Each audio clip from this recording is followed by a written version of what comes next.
Hello, my name is Jared English. I'm a construction engineering and management student at Purdue University. Today is January 22nd, 2019. I'll be going over my internship experience this summer with Morris Engineering and Surveying in Lisle, Illinois.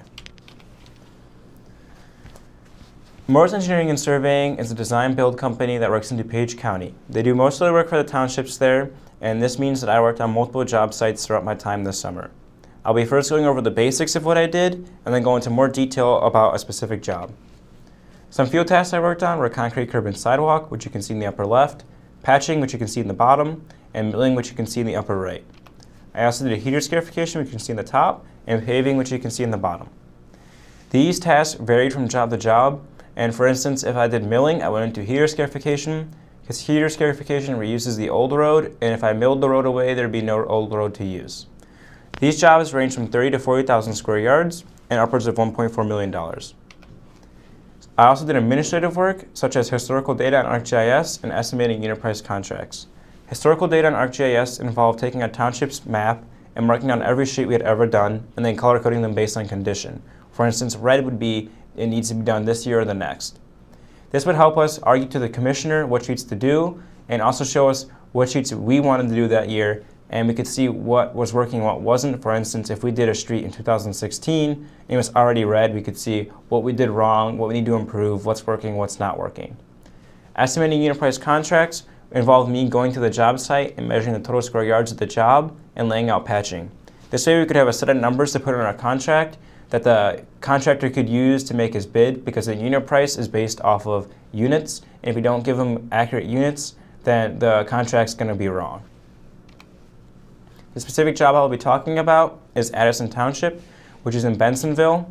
It's about 35,000 square yard job, and the reason we did it was because it had the worst roads in the township and the residents were starting to complain. This job utilized heater scarification and then a layer of pavement on top of that. Some challenges that arose was the petromat was causing depth issues because the petromat was laid down in a wavy fashion. So some depth we could get, but other areas it was really high.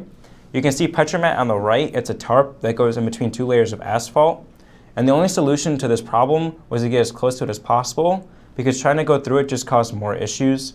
So I would mark down areas on my notes that were really bad and then add more pavement on top of that later on when we're doing the pavement part of the process.